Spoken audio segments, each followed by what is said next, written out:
I don't think you understand. I'm from the Internal Revenue Service. That's a department of the... Hop in that puddle, jumper, and cut mud out of here. But I only want to talk about Mr. Clampett's return. He ain't going nowhere. If you keep hanging around here, you ain't going nowhere neither. Now, see here, madam, I insist.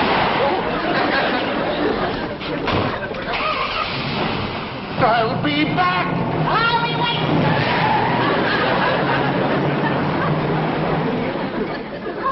What's all the ruckus, Granny? Who was that? That blame revenuer. Sure?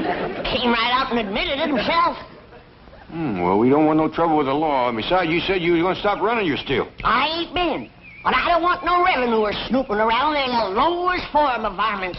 Even he was ashamed of being one. What? Called it the Infernal Revenue Service. Internal Revenue Service? That's right. Well, sit down, sit down. Thank you. Well, now, it's a pleasure to have you visit my struggling little bank. See that? Yeah.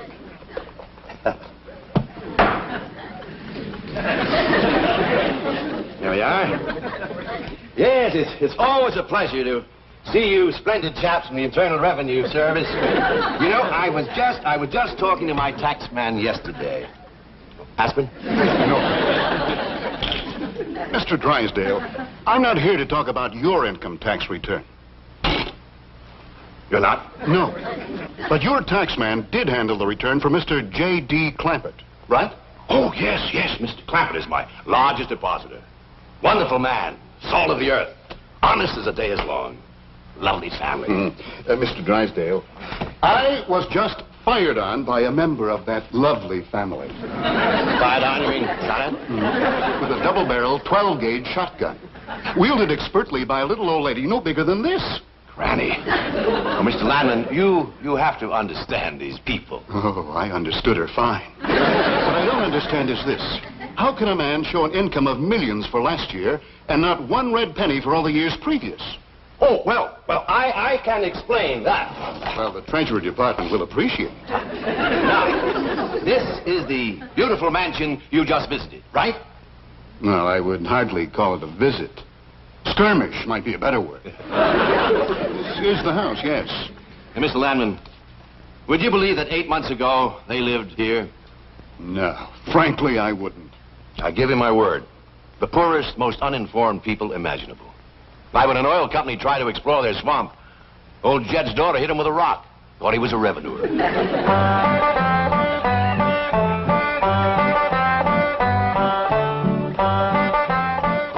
What you got there? Stranger? Where'd you get him? I beamed him with a rock. What for? He was skulking around down by the slough. Figured he might be a revenuer. He ain't no revenuer. Then can I keep him? Of course not. Well, I called him. Don't matter. Well, he won't be no trouble. I could keep him out in the smokehouse. Ellie Mae, you can't keep people like they were dogs and cats. Who's that? Some feller Ellie found nosing around. Beamed him with the rock so it'd be easier to tote. Dear fellas from the petroleum company. What's a petroleum? I don't know. He asked me if he could do some wildcatting down by the slough. I said, help yourself. We're glad to get rid of the critters. What he said? Just kind of laughed. The laugh's on him. There ain't no wildcats down there at that slough. Heck no. It's too full of oil. Are you trying to tell me they didn't know oil was valuable? Even when the oil company geologists told them, they didn't understand. Mr. Clampett, that swamp of yours is full of oil. I could have told you that. Well, my company would like to pump it out. Yeah, I'd like that too, but I just can't afford to have it done. Oh, no, you don't understand. You see, you wouldn't have to pay for it. Oh, I don't take favors from strangers. No, Mr. Clampett, you see, you're a very rich man. Stranger, if money was skunk oil, a hound dog couldn't smell me. It's a swamp. My company will buy that land. While they'll raise so many derricks down there that... Son, I gotta be honest with you, you couldn't raise turnips down there. That ground looks black and rich. But it's so greasy you can just squeeze the oil out of it. But that's what my company wants. Maybe you better sit down for a spell. Why, even after Mr. Clampett sold his swamp, he didn't know how much money he'd gotten until his cousin Pearl heard the news and came rushing over. Stop this thing! Stop it! Hold on! Heaven protect us!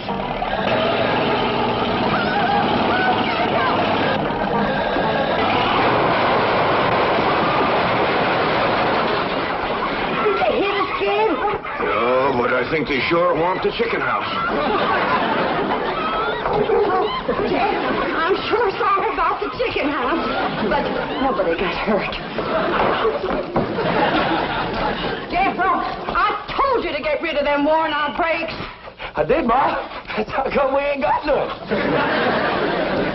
Get on out and lift the chicken house back on its foundation. Jed? Yeah. Jed, Ellie Mae came running over to my place, and she said you sold the swamp to some oil company. Well, yeah, I guess I did. What did they pay you for it? Well, he ain't paid me nothing yet. The Brewster fella said he'd bring the money later. How much they gonna pay you? Well, he said I'd depend some on how much oil they could pump out. Well, he must have mentioned some figure. What was it? Well, now, Pearl, you know that old swamp one. Well, shucks. Jed Clampett, you got slickered and you're ashamed to admit it. That's just what I told you. Granny, how much they gonna pay him? All right, I'll tell you. He said it runs somewhere between 25 and 100. 25 and 100? I know it don't sound like much, but Mr. Brewster seemed to set great store by the fact he's going to pay me in some new kind of dollar. There ain't no new kind of dollars. Well, it's new to me. I've heard of gold dollars, silver dollars, paper dollars, but he said he's going to pay me in, what do you call them, Granny? $1 million. Yeah, that's it. $1 million? Well, he wrote the whole thing out on this piece of paper. Here, you can see for yourself. I don't know nothing about that kind of stuff. Let's see here. Thanks in heaven. Granny, give me the jug. It's empty, but I'll fetch some. I'll go, Granny. Jed, you're a millionaire. A millionaire. Yeah, that's what that Brewster fella kept calling me. I didn't know just how to take it. You meant you're rich. Me? The richest man in these hills. Maybe in the whole state. Oh, Jed, you can have anything you want. Do anything you want. Go any place you want. Yeah, that's another thing he kept saying. He said he reckoned I'd be moving away from here soon. What do you think, Pearl? You think I ought to move? Jed, how can you even ask? Look around you. You're 8 miles from your nearest neighbor. You're overrun with skunks, possums, coyotes, bobcats. You use kerosene lamps for light. You cook on a wood stove, summer and winter. You're drinking homemade moonshine, washing with homemade lye soap. And your bathroom is 50 feet from the house, and you ask should you move? Yeah, I reckon you're right. Man, be a dang fool to leave all this.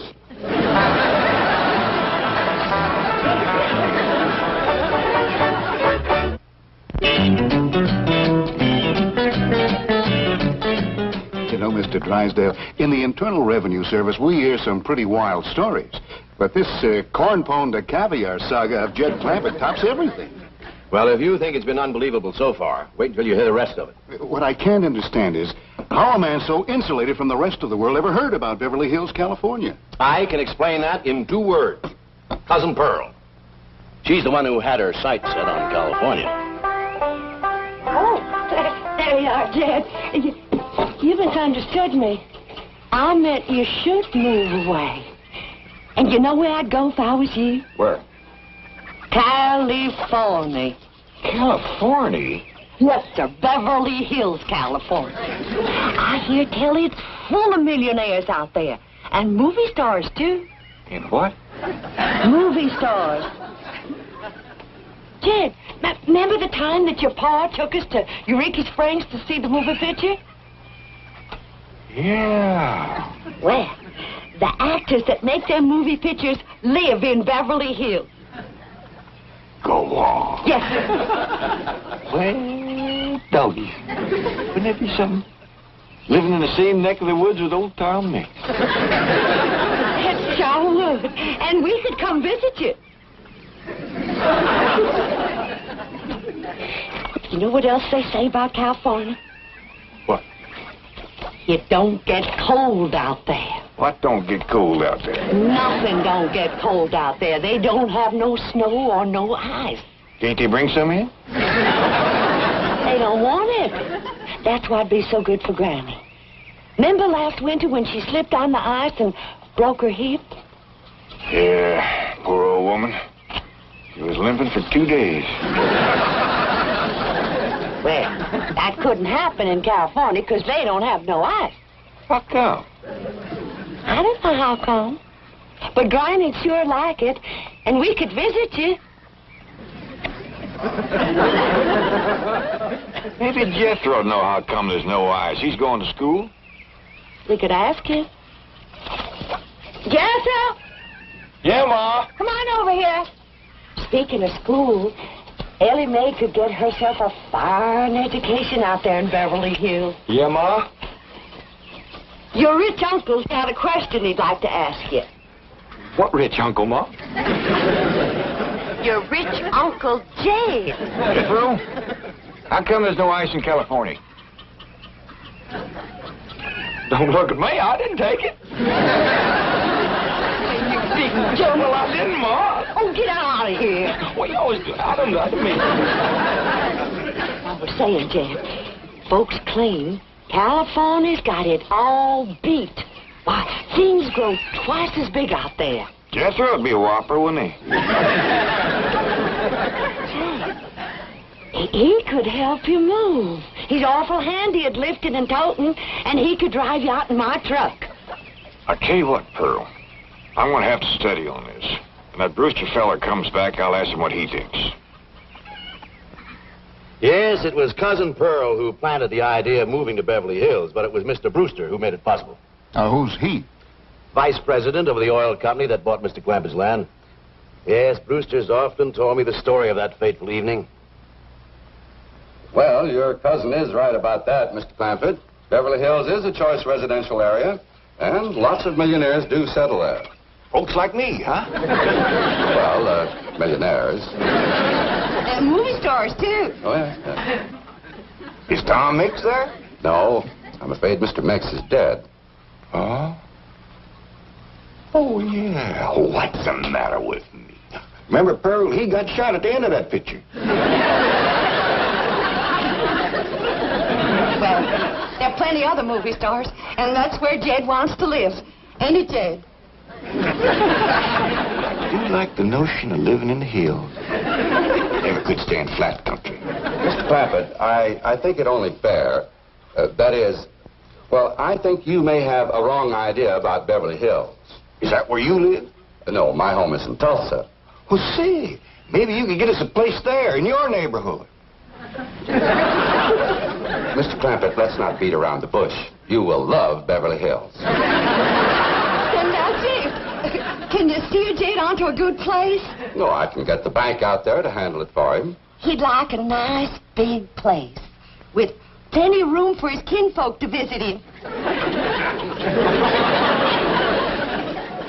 Well, I would like a nice, roomy place if I could afford it. Oh, Mr. Clampett, with your money, you can afford the Taj Mahal. Okay, I'll take it. Well, no, you see, I was just making a little joke. Oh, well, go right ahead. Well, you see, the Taj Mahal is in India.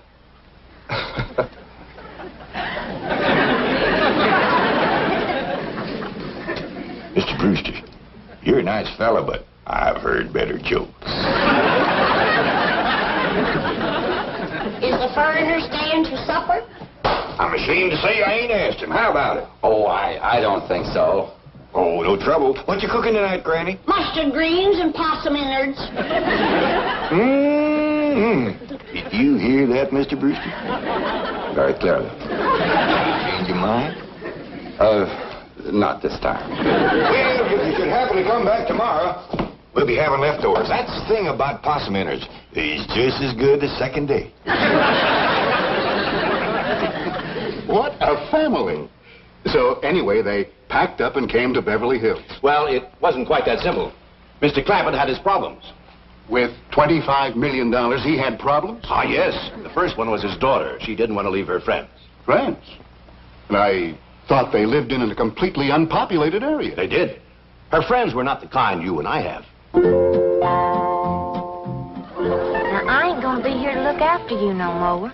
So you're gonna have to keep yourself out of trouble. Watch out for them coyotes and them bobcats and them hunters with guns. Stay out of folks' gardens, 'cause you know how it riles up Granny when you get in hers. Excepting when we're gone, you can have everything that's left. I'm sorry there ain't gonna be room enough on the truck to take you along. But maybe you wouldn't like California anyhow. Maybe I ain't gonna like it either. If I don't, then I'm a-comin' hightailing it right back here, and me and you'll set up housekeeping all by ourselves. Ellie? Ellie Mae? Yeah, Paul, over here. You feeling all right, Ellie? You didn't eat your supper. Sure, Paul. I just wasn't hungry. Cold? You're shaking like a sumac leaf. Oh, Paul, I ain't cold. I'm scared. Scared? Why? There ain't nothing in this woods can hurt you, even in the dark. It ain't the woods or the dark. It's going so far away. I don't know what it's going to be like out there in Beverly Hills. Why, it's going to be just like here, except we'll have things a lot nicer. Will I go to school and wear fancy dresses like city girls and put powder on my face and get my hair all fixed up in one of them there beauty parlors? Why, sure you will. Well, then I ain't going. I want you to meet the Clappetts under different circumstances. You'll find them to be really charming people. Including Granny? Oh, yes. This time you'll get a completely different reception. I promise you.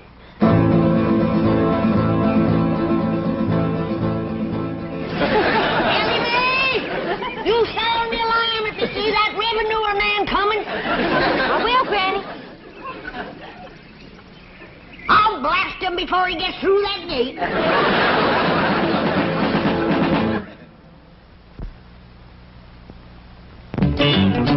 Of course, even after Mr. Clappett convinced his daughter to leave her animal friends, he still had Granny to contend with. I guess she didn't like the notion of being uprooted. That's putting it mildly. The way he tells it, she just downright refused to budge. Ellie? If old Duke sits there with you, there ain't gonna be room for Granny. Oh, that's all right, Paul. Granny ain't gone. Who says she ain't? She says she ain't. That's right, Uncle Jed. She's just sitting on the back porch in her rocker, and she says that's as close to California as you're gonna get her. We'll see about that. Dang if I ain't got me the mulest women. First it's Ellie, now it's Granny. We ain't never gonna get there. Now, what's all this nonsense about you ain't going to California? Ain't no nonsense to it. If the good Lord had wanted me in California, he'd have put me in California. Maybe he's just getting around to it. The book says he moves in mysterious ways. Well, if he moves me, I'll go. But you and Big Jethro ain't a budging me. Granny, this here Beverly Hills sounds like the kind of place you'd like. That preacher fella says they got smogs out there. What's a small? Well, me and Jethro figured out that's a small hog. And you heard what Pearl said. It ain't got no snow out there. You could run your still the year round. Runs the year round here. Yeah, but walking down through the snow to the still always makes you feel so miserable. I might feel miserable walking down, but the way I feel's coming back makes up for it. Hey, friend. We've been planning and talking about this trip for days. You never said you wouldn't go. Never said I wouldn't either. But that preacher feller has bought us a house in them Beverly Hills. He sent our $25 million to the bank out there. Well, you just chase on out after it. I'm staying right here. And I ain't afeard neither. Granny, I ain't leaving you here alone. And I ain't a budging out of this rocker. Let her roll, Jethro.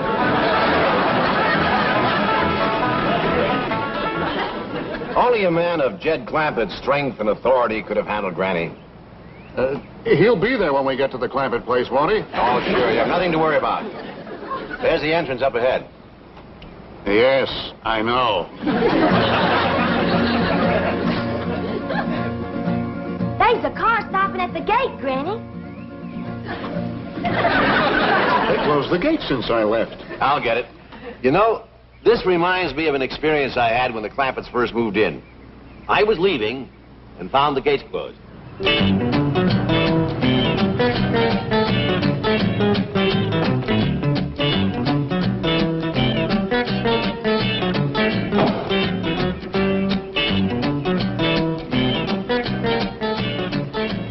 Hello. Hello. Mr. Clampett, can you hear me? Yeah, I can hear you. Good, good. I need your help. Sounds like you're inside the wall. I am. Would you let me out, please? Well, you bet I will. You stay right where you are. I'll get me an axe and have you out of there in no time. He demolished 10 feet of wall before I could stop him. Granny, Mr. Drysdale's opening the gate. Good. He's leading that revenuer right into a trap.